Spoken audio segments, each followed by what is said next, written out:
म्हणजे तुम्ही पाठवलेले जातीवंत आहे का बघून सांगायचंय. हा म्हणजे तिला आता पुढं मग तिला ब्रीडिंगसाठी ठेवून. ठीक आहे. व्हिडिओ फोटो मधून तर बरं वाटतंय, काय अडचण नाही. आई वडिलांचा फोटो पाठवून ठेवा. आहे म्हणजे ते भरवलेलं सिमेंट भरवलंय खिला. बर आईचं तेवढं आहे खरं, ते आता सिमेंटचं कसं कळणार. बर ठीक आहे. म्हणजे सिमेंट भरलंय म्हणजे वडिलांची माहिती नाही. नाही. बर आईची माहिती आहे. हाय. ठीक. आईची जेवढी माहिती आहे मला तेवढी पाठवा. आणि इथून पुढं सिमेंटची गोष्ट डोक्यात कधीच ठेवू नका तुम्ही. हा बरं. हा. एवढी वेळ सिमेंटचं तुम्ही डोक्यात ठेवलंय ते ठेवलंय, परत इथून पुढे कधी सिमेंट डोक्यात ठेवणार. हा. मग आता आमच्या भागात मग वळू नाहीत, मग त्याचं कसं करायचं. तुमच्या भागात वळू नाही तर हा चॅनल बारीक लक्ष देऊन बघायचा, कंटिन्यू बघायचा आणि कट्टर राहून हा चॅनल बघायचा. हा. दररोज बघायचा लक्ष देऊन. त्यानंतर जुन्या व्हिडिओ पण असतात, त्याच्यामुळे तुमच्या भागातल्या जुन्या वळू मालकांची सुद्धा माहिती अपलोड केलेली असतात. हा. बरोबर. मग त्या पद्धतीनं तुम्ही माहिती घेऊ शकता. आणि इथून पुढे जर काय नवीन झालं, नवीन जुनं तुमच्या भागात, तर जो माणूस ह्या चॅनल सोबत कट्टर आहे किंवा जो माणूस ह्या चॅनल सोबत संलग्न आहे, किंवा तुम्ही समजा हा या चॅनलच्या सोबत कायमचं तुम्ही चॅनल बघता आणि एकनिष्ठपणा आणि एकाग्रता आहे या चॅनलच्या कामासोबत, तर तुम्हीच मला सांगू शकता की आमच्या भागात हा एक बैल चालू आहे आणि ह्या एक बैलाची नोंद घ्या. बरोबर.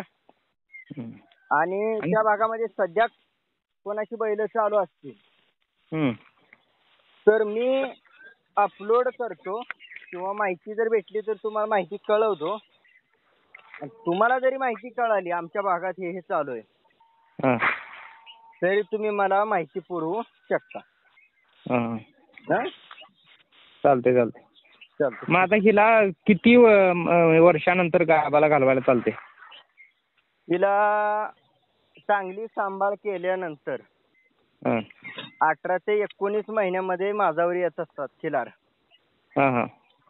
काय खिलार 2 वर्षामध्ये माझाला येतात 24 महिने झाल्यानंतर. म्हणजे प्रत्येकाच्या शरीरसृष्टीवर आणि वंशावर आणि तुमच्या सांभाळणीवर फरक राहतो. त्यामुळं तुमची सांभाळणी कशी आहे त्यावर सुद्धा डिपेंड आहे बऱ्याच गोष्टी. बरोबर. तरी साधारण 1.5 वर्ष आपण पकडायचं. बर तिकडे मग तुमच्या इकडे आणून भरवाय झालं तर मग ती भरवणी किती असत्या वळूकडनं. आमच्या भागात येऊन भरवायचं म्हणलं तर प्रत्येक बैलानुसार दर राहतो आणि प्रत्येकाची ज्याचे व्हिडिओ म्हणा, ज्याचे फोटो म्हणा, ज्याची जाहिरात म्हणा, किंवा ज्याचं नाव झालं एखादं बक्षीस वगैरे मिळवून, तर त्या पद्धतीने त्यांनी रेट ठेवलेला असतो. ऍव्हरेज 1100 रुपये रेट असतो. आणि टॉपचा असला तर जरा बऱ्यापैकी बरे तुम्ही म्हणाला आता नंबरात आल्या टॉपचा असला तर किती घेतात. टॉपचा असला तरी ती जास्त 2000, 2500, 3000 नंबर ठेवतात. पण कधी 1100 रुपये दर असणारा बैल कोणालाच ऐकत नाही. म्हणजे एखाद्या गरीबाच्या घरी किंवा एखाद्या शेती नसलेल्या घरी सुद्धा एखादा साधारण सांभाळणीमध्ये सुद्धा एखादी जातीवंत वस्तू असते. मात्र ती कुठं नंबरला गेलेली नसते, ती बक्षिसाला गेलेली नसते, त्यांनी घर कधी सोडलेलं नसतं. मग त्यांचा दर कमी असतो म्हणून ती 1 नंबर नाही असं कधीच म्हणायचं नाही. आणि ह्याचा सगळा अभ्यास होण्यासाठी, बारीक अनुभव येण्यासाठी तुम्हाला मग ह्या चॅनल सोबत कट्टर राहावं लागतं. कट्टर राहण्याचा अर्थ काय आहे की आपण कोणतंही काम करत असताना किंवा टीमनं काम करत असताना त्या टीमच्या सोबत आपण कसं राहतो एकाग्र. आलं का लक्षात तुमच्या. म्हणजे आता तुम्ही जी मला माहिती विचारली तुमच्या आयुष्यात लय महत्वाची विचारली. हे तुमच्या आयुष्याला शेवटपर्यंत आणि तुमच्या पुढच्या पिढीला सुद्धा पूर्ण उरणारी माहिती विचारली. जर तुम्ही ह्या चॅनल सोबत थांबला कायमच हा. आणि एकाला कोणाला तरी गुरु करून घेतला तर ही हा. माहिती तुम्हाला खिलारमध्ये खूप मोठं करू शकते. आणि तुम्ही मला जी माहिती विचारली हीच माहिती अजून कोणाला तरी विचारली समजा हा. तर तो त्याच्या डोक्यातलं ज्ञान सांगणार तुम्हाला. हा. तुमच्या लक्षात आलं का? हा. हा. मग ज्याला तुम्ही विचारणार आहे, ज्याला तुम्ही प्रश्न करणार आहे, त्याला आवड कोणती आहे, तो कोणत्या क्षेत्रातला आहे, किंवा तुम्ही ज्याला कधी भेटलाय का, हे गणित माहित नसतं ना तुम्हाला. हा. अनोळखी असत. त्यामुळं काय अडचण म्हणजे बाबा सिमेंटचा विषय घेत जाऊ नका. हा. ब्रीडिंग नैसर्गिक करत चला.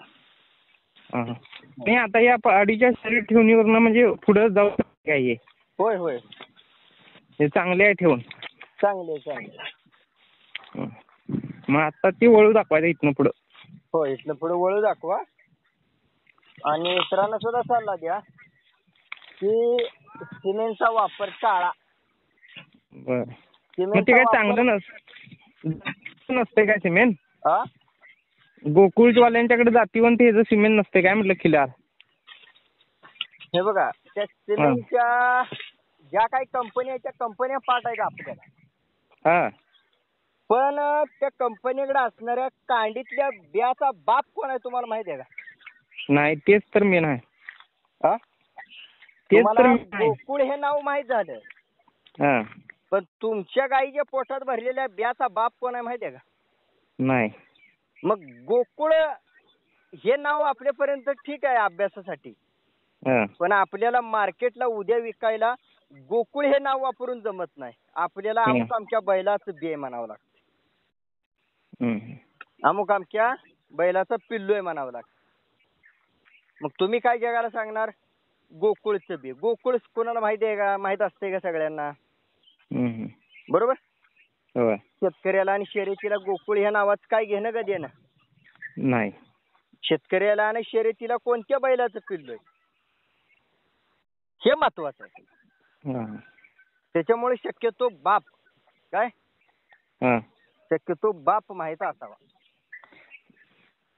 माझा आल्यावर म्हणजे किती दिवस, एका दिवसात त्याच दिवशी भरावं लागते काय दुसऱ्या दिवशी भरलं चालते? माझावर आल्यानंतर दुसऱ्या दिवशी भरू शकता. बर, हो, चालते. जास्त काळ वेळ जाऊ द्यायचा नाही. हा, हो, ठीक आहे. धन्यवाद. ठेवू मग? हो, ठीक आहे. काढते ना. आणि कधी अडचण आली तर विचारत चला. मात्र कुठेतरी एका ठिकाणी स्थिर थांबा आणि एखाद्यावर विश्वास बसला तर त्या माहितीचा अभ्यास करत चला. अभ्यास कसा करायचा? 100 जणाला विचारून अभ्यास करायचा नाही, 100 जणाला विचारून अभ्यास होत नाही. ज्या गोष्टीची माहिती हवी तुम्हाला त्या गोष्टीपर्यंत पोहोचायचं. बरोबर. आता साधं उदाहरण, तुम्ही डॉक्टर कडून गोकुळचं सिमेंटचं घेतलं, तुम्हाला त्या सिमेंटच्या बैलाला जाऊन भेटायचं होतंय का? भेटायला जाऊन नाही. समजा आता मी बैल सांगितला चांगला एखादा जातीवंत, त्या बैलापर्यंत जाऊन भेटणं होतं ना? होते. लक्षात आलं का तुमचं? म्हणजे स्वतःला अनुभव येण्यासाठी, स्वतः परफेक्ट होण्यासाठी तुम्हाला सरळ भेट महत्वाची आहे. बरोबर. म्हणजे तो माणूस असो नाही खिलार असो. ठीक आहे. महत्वाच्या विषयावर तुम्ही चर्चा केली त्याबद्दल तुमचं मनापासून खिलार शेतकरी परिवार आभारी. बरं, ओके, धन्यवाद. धन्यवाद.